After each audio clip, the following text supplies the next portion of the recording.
And I love how you mentioned like the disciple of John, Polycarp, disciple of Polycarp, Irenaeus, like that lineage, like there's something there. Like they're passing on insights on scripture Yeah. that the only way you're going to capture it is by actually going back to read them.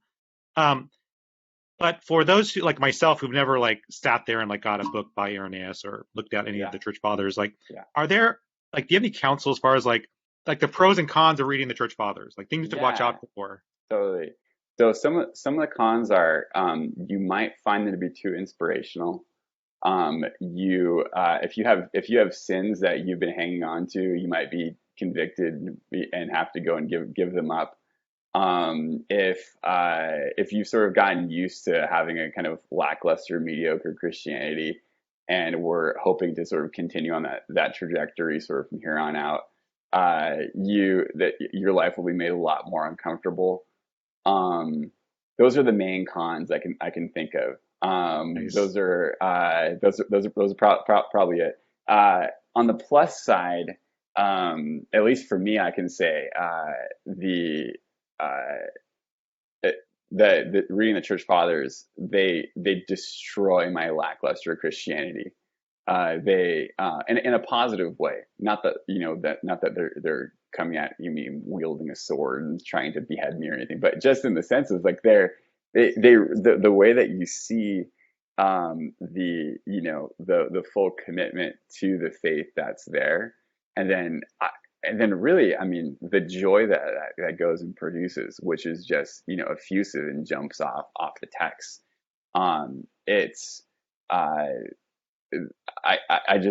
think it's one of those things where I can't think of any reason why a Christian of any kind shouldn't go and read the church fathers, unless they're just not really interested in being a Christian, unless they only kind of want to be a Christian as a mean towards some other end.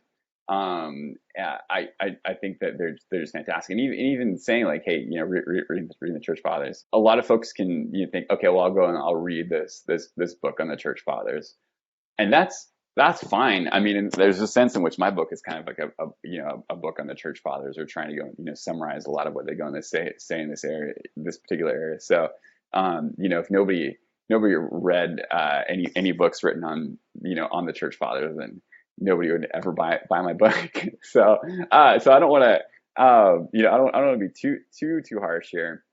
But gosh, I can't go and commend enough just going and starting to read. It's we in English we have the advantage of we have the old Ante-Nicene Fathers series that goes back to the late 19th century, that was all translated.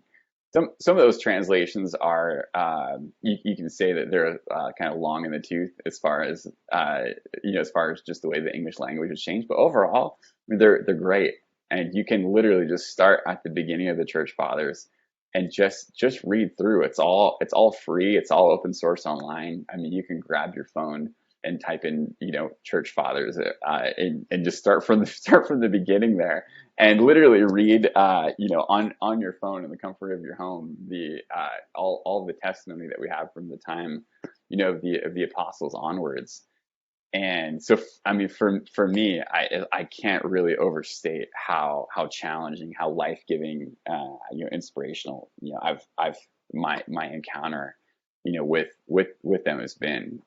So anyway, watch out for those things. Be really careful. Be really careful. If you do have a bunch of secret sins that you have been hanging on to, you might want to turn off this podcast and just sort of forget we had this conversation.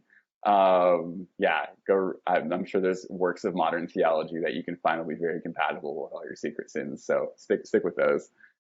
Well, you've encouraged me to like dig in. So for those who never have read any of the church fathers, what would you say, like what would be a good starting point?